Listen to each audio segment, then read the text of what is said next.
Dear adventurer, in furtherance to your application made to my clerk, I write to commission into my employ the service of investigation and/or for recovery of my son, Lloyd James David William Jones, and/or his artifacts as verification of his fate.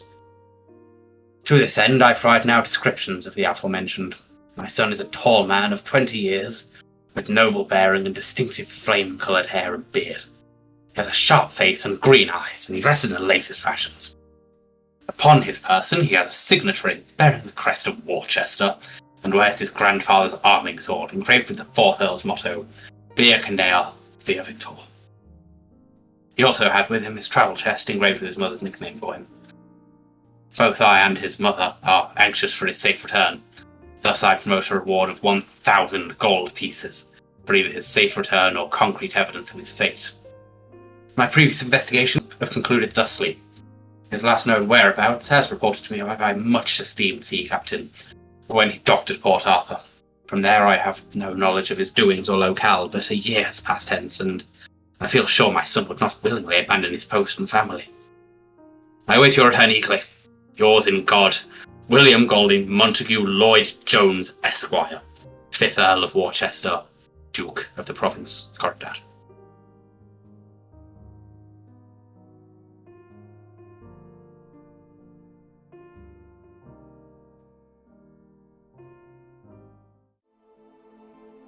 Hello everyone, my name is Kane, also known as Seagreen, and this video is the first part of a Dungeons & Dragons series we're going to be uploading called Terlisen's Troubled Waters.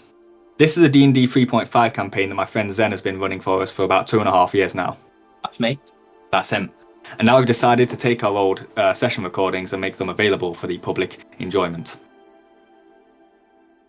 Basically, the premise of this campaign is that, as you heard before, the premise of this campaign is we are on this island. We are searching for a man named Lloyd James David William Jones, the son of the Duke of Worcester. I play as a wizard pirate named Adric Seagreen, alongside a monk named Kisatsu and a half-elf paladin of Alona called Aspen Canis. Unfortunately, because this was early days, we are missing the first 3 sessions. We hadn't recorded the first 3 sessions. And the audio is quite shit. Yes. Because we were recording in a very loud environment. However, as it goes along, it will improve markedly. We will be uploading these recordings week by week, and then eventually we're going to catch up to where we are in real life, at which point the upload schedule will likely slow down a bit. We're just going to give a quick... Zen and I here are just going to give a quick summary of what happened in the first 3 sessions, you know, to get everyone caught up to speed. Zen, why don't you start? Okay, so when the campaign opens up, our group of, at that time, 4 adventurers arrived at a port after being told to arrive there at this certain time of this certain day by the person that had given them this quest in the first place.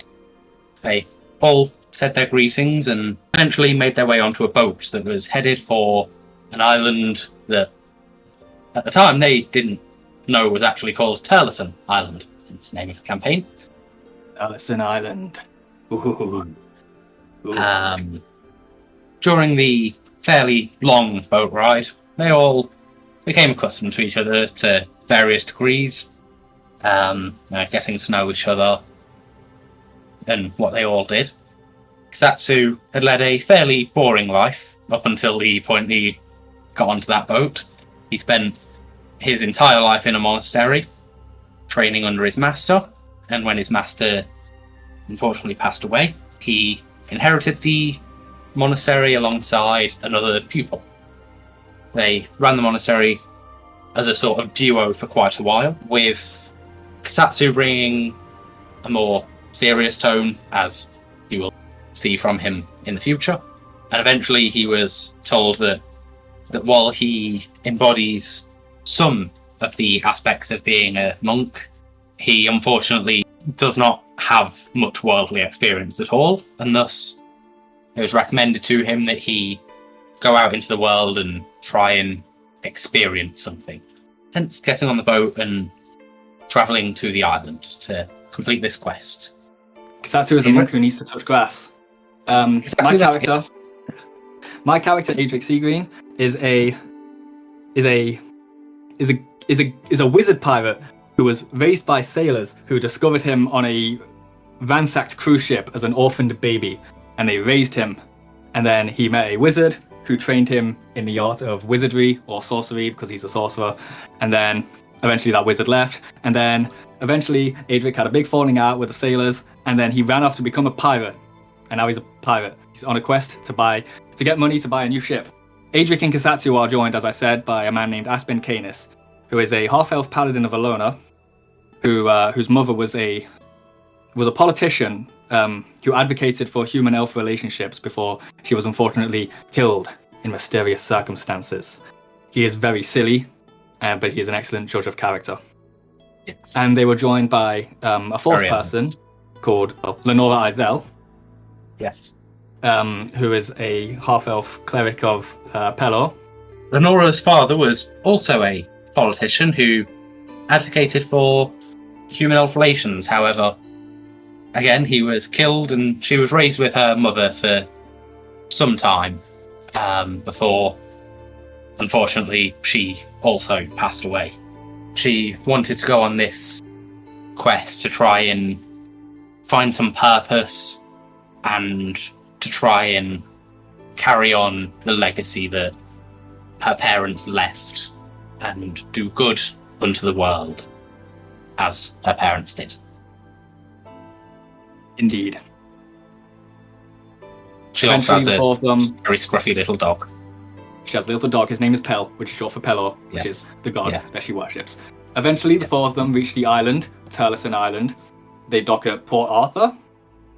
They then went around trying to look for clues on their mark, I suppose. This Lloyd James David William Jones. As you heard in the letter, he was last spotted on this island. However, not much was known about him while he was here or where he might have gone since. It's a couple of years since he's been missing after all. So they first began asking questions around the local guard and such, trying to see if anything had been mentioned. Yeah, all they really found... Well, yes. Wait, what were they selling? Were they selling like ketamine or like fentanyl or something? Yeah, they were selling opium. They were selling opium, yeah. They were selling opium, but I was more interested in the seaweed. So I almost got into a fight over that, but, you know. Uh-huh. But among trying to buy seaweed and go into brothels, they eventually started trying to ask some questions about the location of Lloyd. And Lloyd Jones. Yes. Lloyd James David William Jones. Yes, of course. And came up rather empty-handed, apart from a couple of accounts of him being somewhat rowdy in places. He seems to have been somewhat rambunctious while he was on this island, let's say. He got into a bit of trouble, but nobody really knows what happened with him. In the letter, they read that he was described as flame-haired, and on this island there is a small colony of dwarf-like people with flaming hair. Quite literally. We started walking toward the fire temple. And on our way to the fire temple, we encountered a dwarf with flaming hair. His name was Drala. Yes. I'm sure we probably fought some gnolls or something on the way there as well. We did, with Drala there, I think. Yeah, Drala helped us. He was absolutely goated. Yes, he absolutely was. Drala also had mentioned Speaking of goats, while in Fort Arthur, I was trying to sell my goat because I had a goat. Adric had a goat that he had stolen from someone's grandmother, and its name was Jeez, short for Jesus, inspired by Lenora's dog being called Pel. And Adric decided he was sick of having this goat, and he tried to sell it. And the whole party put together like a whole marketing scheme to try and sell this goat. And then eventually a priest came along and kind of took issue with this, and then spat on Adric, and then Adric cleaved his legs with a crowbar. And then we proceeded to the fire temple.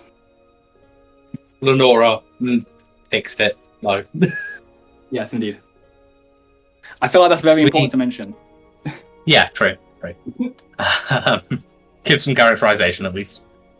While on the way to the fire temple, Drala mentioned to the group that the temple had unfortunately fallen on some rough times recently. The temple itself is built into the side, or into the actual rock of a volcano. The volcano, while it did have lava running through it, was not particularly volatile, so this works as a fairly safe situation for many, many years. However, one day, a very large lava flow broke through one of the walls of the temple. This, of course, wiped out all of the internals of the temple, pews, pulpits, everything. Knowing that this must be some sign of anger from their god, the Azir, band together and start trying to rebuild and try and figure out what might have caused this. However, due to their few numbers and the size of this temple, it was taking all of their effort simply to build it and such. They couldn't go and investigate anything or any such. Yeah, so we went into the temple and we found the spot where the lava had burst through. Behind it was a series of caverns, and we ventured into this cave. Lenora decided to stay behind and help them repair things instead of going into the cave with us. I think it was something like that, wasn't it? Yes, that was exactly. So we ventured into the cave. We fought a Thokwa. We fought a fire elemental. We fought some kobolds. We fought a couple of fire beetles. We fought beetles. I think we even pillaged some of their eyes, and they illuminated things, didn't they? Yeah. Yes. Eventually we reached the end of the cave, and we saw a room, and there was a pile of rocks, and there was also a man who was like a fish. He looked like handsome Squidward. He was speaking, and I spoke to him in Aquan, because that's a language that Adric Seagreen knows. Huh? Less hot than He was less hot than handsome Squidward. Barely. Yes, he's ugly. He was supposedly ugly. We spoke to him a bit, and he was basically saying... What was he saying? He was giving it a lot about the water and the sea being the true objects of worship, that the fact that flame is ethereal, but water is truly powerful and ever-present. Most of the entire world of Thea is water. I see. That makes sense. We got into a bit of a scrap with him, and he died. Yes. He was wearing this necklace that had a pendant on it with a strange symbol of the waves reaching up to the moon in the sky, right? Because they were like tendrils. Yes. The Yes. symbol is... I'll show that on the screen now. Boom. Yes. It depicts tentacles rising from the ocean like waves, wrapping around a ship and crushing it while others reach up to the moon to caress it. That's the imagery you understand from it. This is any symbol that... I was going to say, the version of the symbol that's drawn doesn't have a ship on it. Oh, true, actually, yeah. But that is what the symbol would depict in universe. I see. This is a symbol that would have been somewhat recognisable to the group, as in Port Arthur they passed by a temple that was simply calling itself the Water Temple. And its symbol was of a boat riding on waves in a beautiful, clear blue day. However, the two symbols have had much too much similarity to be completely coincidental, they thought. But once they had inspected this, Adric here chose to pocket the emblem, and from underneath the pile of... Yes. Because it had cool ocean imagery on it. It did. Yes, going on further to investigate the pile of rocks, they heard a somewhat squeaking voice resonate out. And upon moving some of the rocks aside, they found a small pseudo-dragon. Essentially, yes, his name was Sudizzle. Yes, a very small dragon. Well, they named him Sudizzle. After having a chat with him, he was very grateful for being set free, and said that the god that rules over this volcano will be, the god worshipped by the ones that reside within this volcano will be very pleased that a avatar of his has been freed. Something along those lines were his words. And they made their way back through to the temple, where Lenora and the other Aesir were waiting. Oh, also... Yes, that we went... What? Yes, actually, yeah. Sorry, go on. With that, we went back to the temple, and Lenora decided she would stay behind and help them repair, but that she would rejoin us later. Yes. And that is basically where session 3 left off. And with that, we're basically caught up to speed. So if this is interesting to you, then session 4 should be uploaded at the same time as this, so go watch it. Or don't. Please do. Or not. Goodbye. Do whatever you want. Bye.